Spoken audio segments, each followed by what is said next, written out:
All right, so chapter 3, we looked at applying for a job, going in for interview, resumes, etc. Now we're going to assume that you got the job and you are now working regularly, full time. It's something that you need to adapt to, that you need to adjust to. So we're going to look at first communicating in the workplace and then thriving in the workplace. These are both things that might take a little bit of time for you to get used to. So first, communicating in the workplace, we're going to describe effective communication on the job and explain strategies for effective human relations at work. Success on the job depends on good communication skills. 80% of the jobs that you perform in a day, activities you perform for your job, involve some kind of communication. More than half of all job communication involves listening and speaking. Good communication skills are a must for many jobs. Um, this pie chart's pretty interesting. It shows that actually most of what communication on a job looks like is listening. And listening skills are important to develop. Speaking is a large part of it, writing and reading as well, but listening is huge. There's a difference between hearing and listening. We're going to talk about that: sympathetic listening, critical listening, and creative listening. Hearing is just hearing sounds with your ears, and that's important to be able to do. But listening is going beyond that. It's not just hearing; it requires concentration and effort, and it involves you actually trying to understand what somebody else is saying to you. Sympathetic listening is the ability to perceive another person's point of view and to sense what that person is feeling. It's sometimes called empathetic listening. Very important to develop, especially as you are going to be working with people that you may not agree with, or you may not have a common background or common experiences. You need to be able to sympathetically and empathetically listen to people in order to do your job effectively.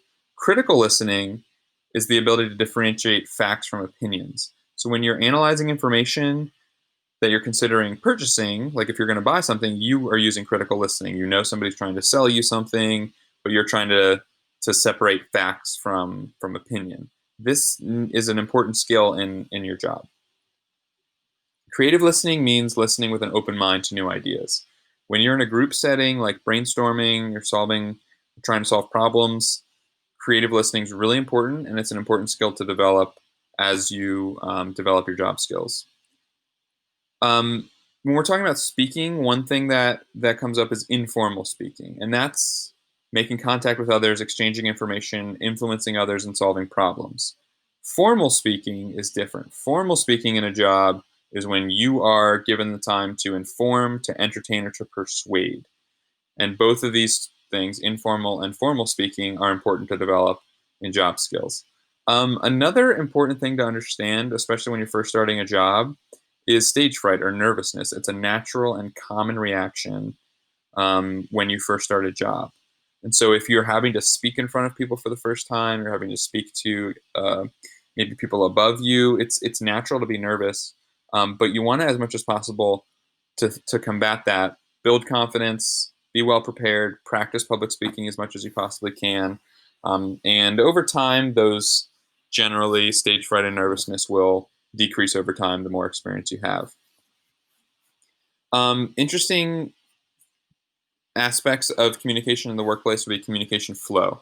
So there's horizontal, think of like a horizon, which is a straight horizontal line.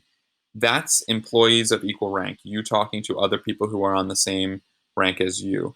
Then there's downward communication. You might be at a certain point where you're above others in an organization, and you need to know how to effectively, respectfully speak to those below you. And then there's upward communication, where you need to know how to communicate with those who are your boss or who are in a level above you in a way that helps you in your career. Most common form of communication in business today is email. You need to be thinking about how to be an effective email communicator. And this is something you can start to work on now as a student in high school. As a teacher, sometimes I get emails from students and I'm like, this person has no idea how to write an email.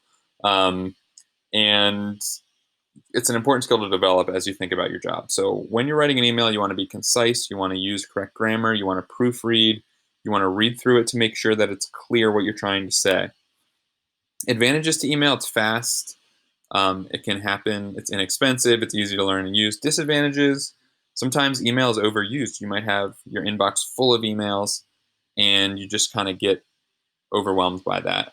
You can't really get any cues from an email of reaction of how somebody is reacting to what you're saying. So you may want to think through: is this something I should put in an email? Is this something I should go talk to somebody face to face about? That's an important distinction sometimes. Getting along with others is human relations at work. In order to do that, you have to have a good understanding of yourself and of others, and a concern for other people's needs and feelings. Um, a couple things to help you improve your relationships with others. You want to accept differences. You want to treat others as individuals, empathize with them, praise other people, focus on problems, not people, accept responsibility, avoid dogmatic statements of meaning like statements of this is right or this is wrong. Treat others as equals, trust others, and control your own emotions. Okay, thriving in the workplace quickly. Employers expect employees to behave in ways that will help meet the goals of the business. There's a lot of work rules and policies that are created in order to do that. Employees who thrive in the workplace are ones who exceed the expectations that the employer set in terms of work rules and policies. Those are the do's and don'ts of fitting in successfully and of having a positive work experience. There are both written and unwritten rules in any workplace. Unwritten work rules are not documented, they're not actually written down, they're not necessarily verbally communicated, but they're part of a culture of a workplace that you need to figure out once you get a job. Written rules are posted and they're included in the employee manual. You need to know those, but sometimes unwritten rules are even more important than written rules, and it takes a few weeks or months to get those down sometimes. Employees' work attitudes are important to employers because they impact the general morale of a workplace, the production of the work, public relations. A good attitude makes a favorable impression. You don't want to be the person at work who everybody knows has a terrible attitude, because bosses are aware of that. You want to leave a favorable impression in your work. Make extra effort to be helpful. Make sure you are genuinely displaying concern for the products that are being presented or the services you're providing. Listen, take pride in yourself and your work. These are all things that good employees do. Absenteeism is an important thing to keep in mind too. It's the record and pattern for absence rates for workers. Um, be there, be on time, as much as possible. Don't take advantage of policies. Just a couple slides on motivation and needs. All human beings have needs that are basic to survival. Unfulfilled needs motivate people to work towards satisfying those needs. So when you look in it psychologically, there's something called Maslow's hierarchy of needs. The base levels are: level one, all humans need food, clothing, and shelter. Level two, all humans need safety and security. Level three, they need love and belonging. Level four, they need self-esteem, which is self-respect and recognition from others. Level five, self-actualization, the need to reach one's full potential to grow and to be creative.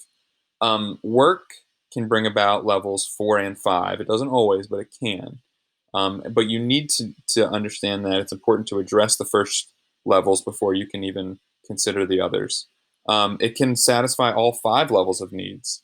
Um, Once a need is met, you can move to the next higher one.